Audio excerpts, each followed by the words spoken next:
Hello friends, welcome to CA centre. आज हम discuss करेंगे कि गवर्नमेंट ऑफ इंडिया या सेंट्रल गवर्नमेंट या भी जो भी किसी भी सरकार होती है जो गवर्नमेंट में, या फिर बोल सकते हो इंडिया या फिर किसी और की। स्पेशली हम भारतीय हैं तो इंडिया के कॉन्टेक्स्ट में हम बात करेंगे कि रियल में जो गवर्नमेंट होती है उनका जो है कि बोल सकते हो जो पैसे का लेन देन होता है, कितना खर्च होता है, कितना आता है, कहाँ से आता है, जब आता है पैसा उस किस अकाउंट में रखा जाता है, या फिर जब गवर्नमेंट कोई खर्च करती है तो उसको कितने तरह से खर्च कर सकती है। बात समझ रहे, सारी चीजें, इन सारी चीजों को लेकर के हम डिस्कस करेंगे कि जो भारत सरकार है उसके पैसे का लेन देन, और जो टैक्स लगाती है तो उस पैसे को कहाँ डाला जाता है, या फिर कहीं से अगर उधार लेती है तो उसको कहाँ पे डाला जाता है, कौन से अकाउंट में रखा जाता है। इन सारी चीजों को लेकर के बात करें। सबसे पहले मैं पॉलिटी से शुरू करूंगा कि रियल में कॉन्स्टिट्यूशन में क्या प्रोविजन है। अगर हम गवर्नमेंट के अकाउंट्स की बात करते हैं तो देखिए 3 तरह के फंड्स होते हैं। इन्हीं फंड्स में पैसे का आना आदान प्रदान किया जाता है। जैसे मान लीजिए कंटीजेंसी फंड्स ऑफ इंडिया होता है, कंसोलिडेशन फंड ऑफ इंडिया होता है, और उसके बाद आप बोल सकते हैं पब्लिक अकाउंट फंड होता है। 3 तरह का अकाउंट्स होता है और जो 266 और 267 के अंतर्गत आता है। इसमें एक होता है जो कंसोलिडेशन फंड ऑफ इंडिया। इसकी अगर हम बात करते हैं कंसोलिडेशन फंड ऑफ इंडिया, तो ये सबसे इंपॉर्टेंट है और ज़्यादातर जो रेवेन्यू कलेक्ट किया जाता है टैक्स लगा करके, डिविडेंड से, तो ये सारी चीज़ें जो कि आपका कंसोलिडेशन फंड ऑफ इंडिया से इंडिया में जो कि डाला जाता है। और जो डाला जाता है पैसा इसमें, जब तक पार्लियामेंट, ठीक है, जब तक पार्लियामेंट या फिर बोल सकते हो संसद, ठीक है, जब तक संसद अपना अप्रूवल, अपनी सहमति नहीं देता है तब तक वहां से पैसे आप नहीं निकाल सकते, पहली चीज। दूसरी चीज, यहां से पैसे तभी आप देखिए निकाल के खर्च कर सकते हैं जब पार्लियामेंट अप्रूवल दे। दूसरी चीज, इसके टैक्स को बढ़ाना घटाना कितना है ये आपको पार्लियामेंट से अप्रूवल लेना पड़ता है। जब यहां से टैक्स आता है, जब रिसिप्ट किया जाता है, फिर ये गवर्नमेंट इसमें जो कि डालती है कंसोलिडेशन फंड ऑफ इंडिया में। जैसे मैंने टैक्स लगा दिया 10%, 5%, 20%, ये लगाने के लिए पार्लियामेंट की अप्रूवल चाहिए। और जब लग जाता है और जब टैक्स आप कलेक्ट करके सबमिट करते हो गवर्नमेंट को, तो government of India consolidation fund of India में रखता है। इसके बाद कंसोलिडेशन फंड ऑफ इंडिया में जो चीज इंक्लूड नहीं होती है उसको कंटीजेंसी फंड ऑफ इंडिया में डाला जाता है। तो यहां कहने का मतलब मेरा ये है कि जो भी यहाँ पे खर्च और प्राप्ति होती है उसको कैसे हम डिसाइड करते हैं। तो सबसे पहले मैं यहाँ पे डिस्कस करूंगा इसी को। देखिए जो कि रिसीट्स होता है और एक्सपेंडिचर होता है। जो रिसीट्स होता है वो बोल सकते हैं कैपिटल रिसीट्स होता है, रेवेन्यू रिसीट्स होता है, और अगर हम एक्सपेंडिचर की बात करते हैं तो रेवेन्यू एक्सपेंडिचर होता है और कैपिटल एक्सपेंडिचर होता है। रेवेन्यू एक्सपेंडिचर की बात करें तो एक देखिए वन साइडेड है। जैसे आप किसी से लोन लिए हैं, उसका जो है कि इंटरेस्ट रेट चुका रहे हैं, पहली चीज। जब हम कैपिटल एक्सपेंडिचर करते हैं तो ऐसा जगह एक्सपेंडिचर करते हैं जहां से हमें इन फ्यूचर में रिटर्न होगा, पहली चीज। अगर हम रिसिट्स की बात करते हैं तो हम रेवेन्यू रिसिट्स होता है। जैसे आप किसी पे इनकम टैक्स, जो इनकम टैक्स होता है ना, personal tax, direct indirect tax होता है, जो आप भरते हैं, तो ये आपका रिसिप्ट हो गया गवर्नमेंट का। दूसरी तरफ आप बोल सकते हो कैपिटल रिसिट्स हो गया। कैपिटल रिसिट्स का मतलब जैसे डिस इन्वेस्टमेंट कर दिया गया। जैसे पीएसयू होते हैं, जो सरकार की कोई आमदनी रखी हुई है, पैसे पड़ी हुई है, जर जमीन, या फिर बोल सकते हो कि आप कोई बिल्डिंग पड़ी है रेलवे, उसको बेच दिया। जैसे कहते हैं ना कि विनिवेश या डिस इन्वेस्टमेंट, गवर्नमेंट इसमें खूब कर रही, प्राइवेटाइजेशन कर रही है, तो जो ये पैसे आते हैं तो ये रिसीट्स में आते हैं।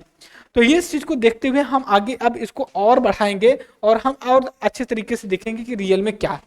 देखिए रियल में गवर्नमेंट का जो बजट होता है, यहाँ पे बजट की जो हम बात करते हैं उसके कंपोनेंट्स की बात करते हैं।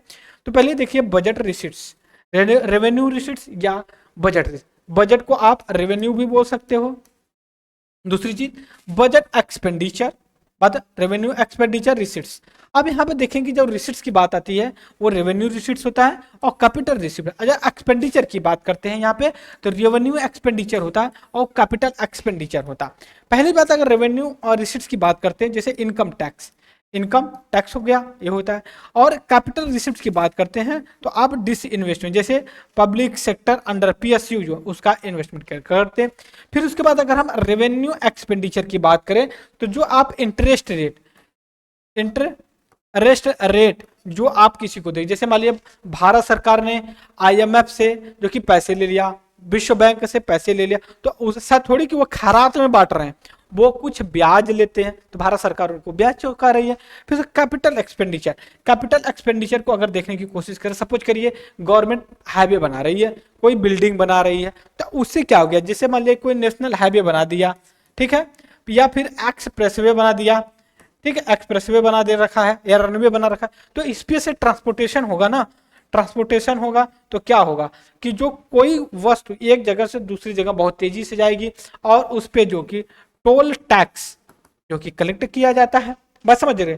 अब इसके बाद और हम देखेंगे कि क्या हम डिस्कस कर सकते हैं। यहाँ पे देखिए जो हम रिसीट्स की बात कर रहे हैं और एक्सपेंडिचर की बात कर रहे हैं, तो इसमें क्या क्या आता है इसको देख लेते हैं।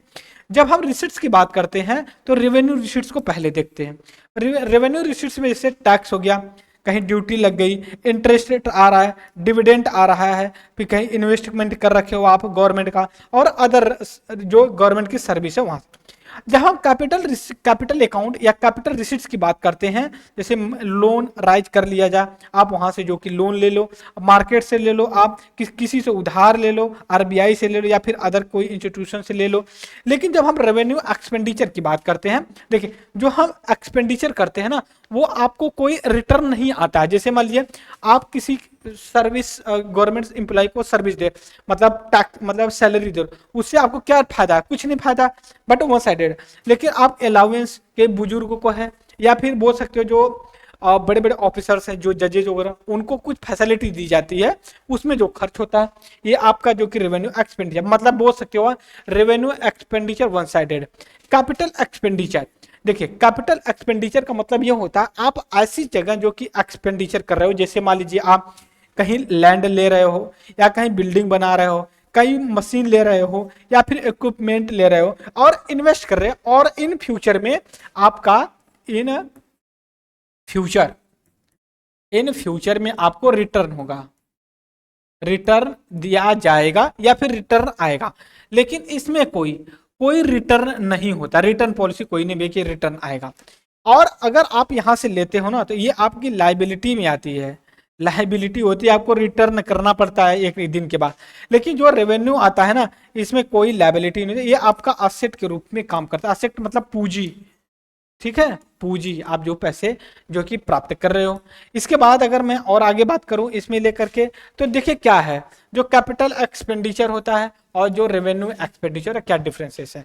जैसे कैपिटल एक्सपेंडिचर, जैसे बिल्डिंग, इन फ्यूचर में वो रिटर्न होगा आपको जो कि अच्छी खासी प्रॉफिट होगी। फिर उसके बाद जो revenue expenditure, maintenance, building done regularly के बेसिस पे करते हो उस चीज को। हालांकि अदर ऐसा कोई ऑब्लिगेशन नहीं है कि आपको कोई जो कि रिटर्न वहां से पैसा मिलेगा। तो ये था हमारा कि गवर्नमेंट का जो कंपोनेंट बजट है उसको कैसे, किस हिसाब से हम यहाँ पे आइडेंटिफाई कर सकते हैं ये क्या क्या होता है। तो अगर आपसे सवाल पूछा जाएगा कि जो कि यूपीएससी ने बहुत तगड़ा क्वेश्चन पूछा भी है कि जैसे मान लीजिए कि आप अगर डिफेंस में खर्चा करते हो तो किस तरह का एक्सपेंडिचर है आपका, यूपीएससी ने ऐसा सवाल पूछा प्रीलिम्स में। तो देखिए उसमें बड़ा कॉन्ट्राडिक्शनरी हो गया था, बात समझ रहे हो। उसने सवाल पूछा अगर कोई प्लेन सिक्योरिटी फोर्स के लिए लिए जाए तो कैपिटल एक्सपेंडिचर है या फिर रेवेन्यू एक्सपेंडिचर है या क्या है। तो उसमें बड़ा कॉन्ट्रडिक्शन, कुछ लोग कह रहे थे ये कैपिटल एक्सपेंडिचर है, बट कुछ लोग कह रहे थे नहीं ये कैपिटल एक्सपेंडिचर नहीं है। जो लोग कह रहे थे कैपिटल एक्सपेंडिचर, वो कह रहे थे कि अगर कोई हेलीकॉप्टर डिफेंस के लिए लाई जा रही है तो वो हमारे देश की सिक्योरिटी प्रोवाइड करवा रही है और देश में पीस आ रहा है, और पीसफुल या शांति होने की वजह से इंडिया में बिजनेस अच्छा है। ये भी तो कहीं डायरेक्टली है।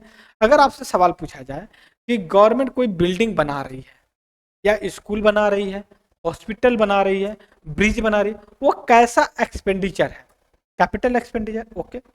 अगर गवर्नमेंट कहीं से लोन लेती है वो क्या है, असेट है या लायबिलिटी है, तो वो आपके सर लायबिलिटी है।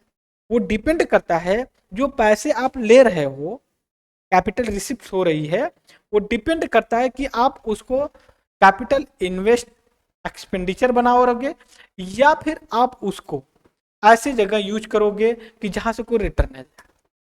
गांव में लोग क्या कहते हैं, उधार लेकर के, ठीक है, कर्ज लेकर के घी पियो। बात समझ रहे हो? आप पता चले 10,000 रुपये लिए अपने दोस्त से, और पता चले आप जो है कि एकदम रेस्टोरेंट वाली बात कर रहे हो, तो वो पैसा अगली बार फिर आपको नहीं मिलेगा, कोई भी दोस्त नहीं देगा।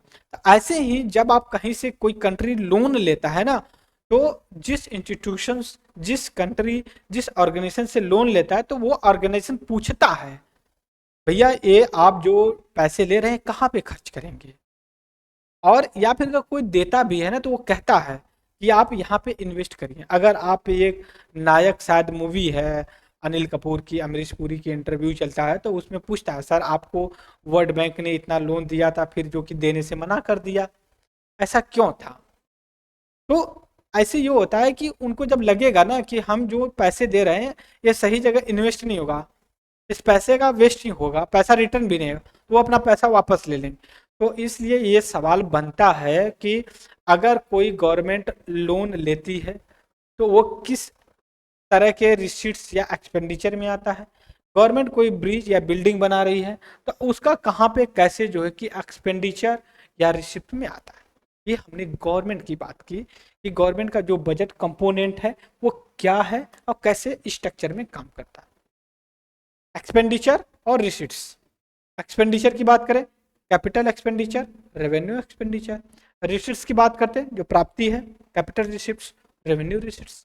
बस इतना सा आसान से तैयार, और थोड़ा सा इमेजिन करेंगे तो ऑटोमेटिक सवाल के जवाब आएंगे। तो इस लेक्चर में इतना है, तब तक के लिए thank you very much the discussion and जय हिंद जय भारत।